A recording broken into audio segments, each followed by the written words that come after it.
Welcome to this Energy Quick Chat where we rub minds with stakeholders and players in the energy market. I am Justina Okechukwu. Now, at a time when nations are dealing with how to end energy poverty and ensure energy security, some experts have called on governments to pursue their nuclear aspirations alongside other renewable energy options in order to achieve the twin goal of socio-economic development and consistent electricity supply. During the Russia-Africa summit, which was held at the Russian city of St. Petersburg, officials from various countries gathered to discuss nuclear energy developments in Africa. My guest is Princess Mthombeni, who is the founder of Africa4nuclear based in Johannesburg. It's good to have you here on Energy Frontiers, Princess. Now, Princess, explain to me how nuclear energy works and what impact it has on regional energy landscape of Africa. Thank you so much for that question. What nuclear energy is, it is largely obtained from uranium, which is one of our mineral resources here in Africa, actually. Namibia holds 10% of the world's uranium. We also have uranium mines in South Africa, also in Botswana and in Tanzania, among other countries. So what happens is that we take the uranium as raw as it is, then it gets converted. We convert it to what we call uranium-235, which is now easily splittable. We do a process called fission. We take the uranium, once it has been converted and put into what they call the fuel elements in a form of pellet. Then we get those fuel elements back in South Africa, because South Africa is currently the only country in Africa with a commercial nuclear power plant. It is called Koeberg Nuclear Power Plant. So we take that uranium fuel elements, and then we put them in a reactor. A reactor is something that we can easily call a pot where we boil maybe water, I can say that. It's almost a similar process as when you burn fossil fuels in order to generate electricity. So, but in this form, we take the uranium, we put it in the reactor, and then a process called fission, where the uranium atoms split, happens. And then as that happens, it generates a lot of heat. Then we take that heat, and generate electricity in simple terms, yeah. And then the impact it has in the region of Africa. Since Africa is currently the only one with a commercial nuclear power plant, I can tell you, Justina, that our nuclear power plant here in South Africa, called Koeberg Nuclear Power Plant, generates the cleanest electricity, and not only clean, but also is a base load electricity. When we talk about base load energy sources, those are sources that supply you with electricity 24/7, really, uninterrupted electricity supply. They are not weather dependent. And then another impact that I think it can have in our region is that because currently Africa has over 400 million people who are without access to electricity. And you look at the manner in which African nations are underdeveloped. And for me, I think the development would start by solving this energy poverty, because we want to attract investors. And in order for us to attract investors as the continent, we need to assure them the uninterrupted supply of electricity, because no one wants to invest in a country where they will not even have access to power. Now, let's bring this back to Southern Africa. How can the countries in the region diversify their energy mix using nuclear energy and taking advantage of partnerships? You spoke about investments in order to explore the possibilities.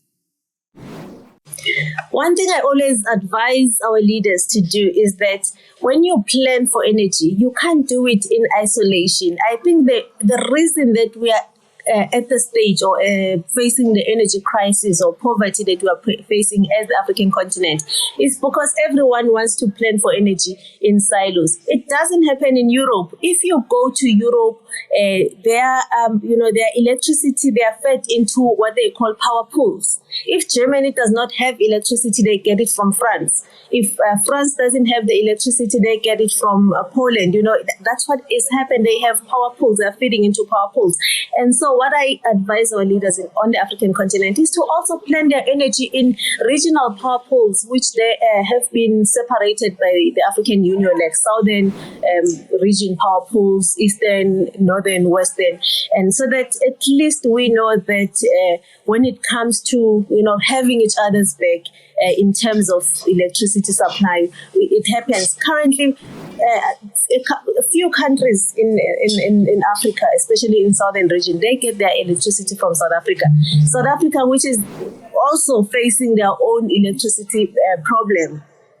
And so I think that's what can happen. And Justina, taking into consideration, and when it comes to nuclear, countries like Namibia, they have a lot of uranium. South Africa has uranium. Tanzania has uranium. Botswana has uranium. Imagine if those countries would make use of this very important mineral resource and start planning and in building maybe just one big nuclear power plant in the southern region. We would really achieve a lot in terms of development. So brings me to the next question, which is what is causing this drawback in the adoption of nuclear energy if it is so, despite its potential as the second largest source of low carbon electricity, just behind hydropower? That's a good question, because that backdrop is happening only in Africa. If you take a look at how many countries are building nuclear power plants currently, there's over 40 nuclear power reactors that are currently being constructed. Majority of them are in China and also in India, which is building over 8. Luckily, in Africa, we have Egypt that has joined South Africa to become the next country in Africa to have nuclear power plant. Mm-hmm. United Kingdom is building. US is building. Many countries are currently considering nuclear, not even considering, have made a firm decision to say we are going to add nuclear as part of our energy mix. Why that is not happening in Africa yet, I don't know. But I'm happy. On a positive side, Justina, we have countries like South Africa, which has nuclear, even though it's small capacity, but they have nuclear as part of their roadmap energy mix. And also we've had presidents from Uganda, Rwanda, also publicly announcing their position when it comes to adding nuclear as part of their energy mix. Uganda has gone to such an extent of even identifying and approving the site where they're going to build their nuclear power plant. Recently, when we went to Russia, we saw Zambian energy minister signing a cooperation agreement with the Russian company Rosatom in terms of cooperating on the peaceful uses of nuclear, and which will really help that country a lot if it gets to a stage where decisions are made to build nuclear infrastructures. We also saw Rwanda. Rwanda has really been firm in terms of what they want, which is mostly small modular reactors. Zambia also has, even though they have now paused on their position in building the Nuclear Science and Technology Center, but both Zambia and Rwanda, they have cooperation agreement with Russia where they take students and go study nuclear in Russia. So I have hope that soon enough we will see nuclear build programs on the African continent in our lifetime. Right. So now, I know you've spoken a bit about this, but for South Africa specifically, what is the progress in fixing its power issues, and what is the government's plan to take on nuclear energy fully? South Africa has really done a lot lately, especially after the deployment of the electricity minister in terms of solving load shedding. We are seeing the energy availability factor improving. I think they understood that the immediate thing to do was to fix the current coal power plants, maintain them properly and fix them, because that's really the immediate thing that needed to be done. But also in terms of nuclear, they do have nuclear, as I mentioned earlier on, as part of their energy roadmap. But we also recently saw the Presidential Climate Commission, which was appointed a couple of years ago, releasing a document which they call Just Energy Transition Plan, which does not have nuclear or coal. It only has wind and solar, which is a worrying factor though. But I see a lot of people, energy experts, challenging that document, and I hope eventually we will win in challenging it. But the nice thing about that, or the positive thing about that, is that it is not a legal document that really can stand in court and say, without implementing it, then the government has not followed the regulation. But also, we have a lot of anti-nuclear lobby groups in South Africa, but not in South Africa, globally. There's people who oppose nuclear and people who are being funded to oppose nuclear, especially on the African continent. And the issue here is that we hear developed nations saying they don't trust the African government with nuclear, which is really, I say they're being racist when it comes to that, because South Africa has managed, the black government in South Africa has safely operated Koeberg nuclear power plants for almost 40 years. So why wouldn't other governments do that?